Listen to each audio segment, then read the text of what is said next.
Vamos lá, vamos embora agora. Enfim, começar aqui falando. Gente, deixa o likezão, tá? Inscreva-se no canal, ative as notificações, que é muito importante, tá? Para a gente continuar crescendo aqui no canal Café do Setorista, nessa audiência incrível, sempre na temperatura certa para vocês, tá? Conversei com uma fonte agora para perguntar se procede essa questão que saiu no GE, se o Corinthians desistiu ou não do Gabigol, tá? E vou ler para você aqui o que a minha fonte me respondeu, tá? Samir, em off, é verdade, mas não apenas por desacerto financeiro.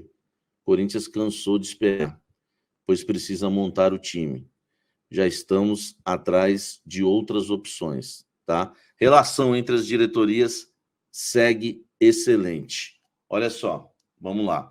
Isso foi o que a fonte acabou de me dizer agora, né? Apurando essa situação. Por isso que eu falei para vocês, a nossa obrigação aqui é trazer informação, não empolgar vocês com nada, e eu nunca confiei no Gabigol. O Corinthians, vou trazer mais detalhes do que o Gé trouxe. O Corinthians cansou de esperar o Gabigol. E tá certo o Corinthians. Tá certo o Corinthians. Não adianta falar que não tá certo, que tá certo. Não dá para esperar o Gabigol, o Gabriel Barbosa, a vida inteira. E o Corinthians cansou de esperar. Relação com o Flamengo, ótima. Corinthians sequer pagaria, tá? Por essa liberação aí do Gabigol junto ao Flamengo. O Corinthians acertaria as trocas somente e não precisaria pagar nada. Com o Gabigol, o Corinthians fez uma super proposta para ele, tá? Super proposta para ele.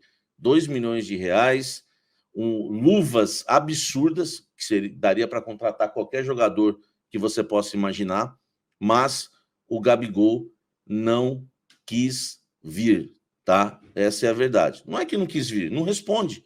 Não, simplesmente enrola o Corinthians, e o Corinthians que colocou um desfecho e está muito certo de colocar. Essa é a verdade. O Corinthians está muito certo de colocar um desfecho nessa história, tá? Então a gente é bom a gente sempre falar isso para vocês. O Corinthians esticou a corda o máximo que pôde. Até hoje, tá? Tô falando aí dia 4, né? Dia 4 de janeiro. Até hoje o Corinthians estava lá pedindo uma resposta. O Gabigol enrolando o Corinthians. Não dava mais para esperar. Até hoje, tá? Até esta quinta-feira, dia 4, o Corinthians esperou o Gabigol. Não dava mais para esperar. A fonte já disse que o Corinthians já tem alguns planos B, né? Enfim, para tentar contratar, porque o Corinthians quer uma estrela, tá? Essa estrela não é o Garro. O Corinthians quer um jogador, um nome impactante, até para dar uma, enfim, podemos dizer assim, né? Uma resposta para a torcida e uma tranquilidade também para trabalhar, tá? Então essa é a questão. Agora, existem algumas coisas que a gente precisa falar sobre o Gabigol. Primeiro, o Corinthians trabalhou. Eu não vejo. É claro que fica o sentimento de derrota. Eu acho que o Corinthians podia sim tentar, não tem problema nenhum. Ah, mas vazou. Não tem como, cara. O Corinthians quer contratar o camisa 10 do Flamengo, não tem como não vazar, tá? Eu acho que não tem problema nenhum. Eu acho que o Corinthians foi bem na negociação, no sentido de dobrar o Flamengo.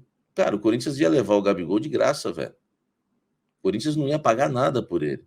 E ainda ia levar mais 2 jogadores, o Thiago Maia e o Mateuzinho. Tá? Tudo isso confirmado, viu, pela diretoria do Corinthians, informações que a gente trouxe aqui. Agora, para mim, a questão era o Gabigol. E eu falava para vocês. Hoje eu fiz um vídeo e coloquei as 3 opções que poderia acontecer na negociação. A primeira, o Gabigol, né, ficar no Flamengo até a metade do ano, assinar o pré-contrato e ficar com todo o passe antigo, né?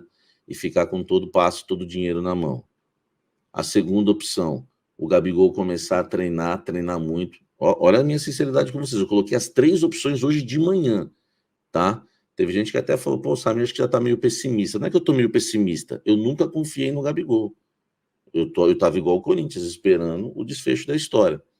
A segunda, o Gabigol ficar treinando, chegar fininho, convencer o Tite, virar titular e fazer o Flamengo pagar, né, assinar o acordo que já havia sido apalavrado, que é aqueles 10 milhões de euros e blá, blá, blá, blá, blá, 2 milhões e meio por mês de salário. E a terceira possibilidade é o Corinthians convencer o Gabigol, pagar o salário, pagar o que o Flamengo não quis pagar, os 10 milhões de euros, e fechar o negócio. Eu posso dizer para vocês o seguinte, o que o Flamengo queria, o que o Gabigol queria, olha só o que eu vou falar agora, tá, gente? Isso é informação, tá? E vocês que me seguem sabem o quanto eu sou sério, tá? Que eu sempre falar para vocês, não se empolguem, cuidado quem tá cravando isso. Olha o que eu vou falar agora. O que o Flamengo não queria pagar ao Gabigol, o Corinthians se disponibilizou a pagar. Vou repetir. O Corinthians quis pagar o que o Flamengo não queria. O Corinthians pagaria a Gabigol o maior salário do elenco. Um dos maiores salários, talvez, da história do clube. Tá?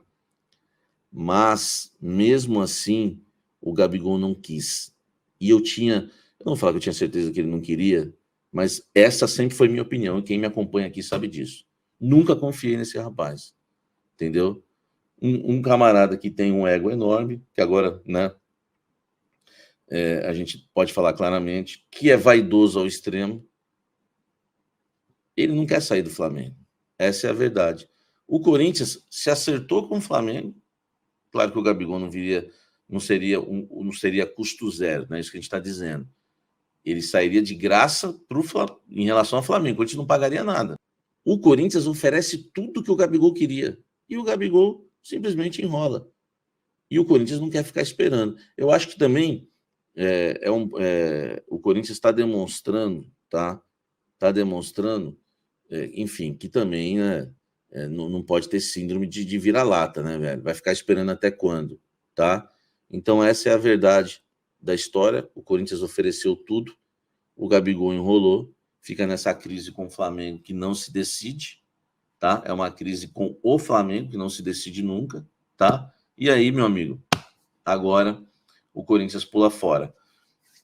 Espero, né, porque a fonte está confirmando que sim, espero que não seja uma estratégia de mercado, né? Tipo, ó, tô falando que tô pulando fora, chega, para depois, quem sabe, reabrir uma negociação. Não sei. Acredito que não, né? A fonte foi bem sincera aqui comigo. Então, essa é a informação que a gente tem para passar para vocês, informação importante, tá? Outra coisa importante. Eu ia me esquecendo disso. Muito importante. A troca também está descartada. O assunto Fausto Vera por Thiago Maia e Mateuzinho, tá? Ele só aconteceu, essa negociação só foi iniciada, por quê? Porque o Corinthians ligou fazendo proposta pelo Gabigol. E a fonte me garantiu aqui, tá? Que a troca também não vai mais acontecer. Porque para essa troca acontecer, o Gabigol tinha que estar envolvido nisso, tá certo? Então, a troca não vai acontecer mais. Fica Fausto Vera, tá? Fica Fausto Vera e não vem o Thiago Maia, tá? Então, essa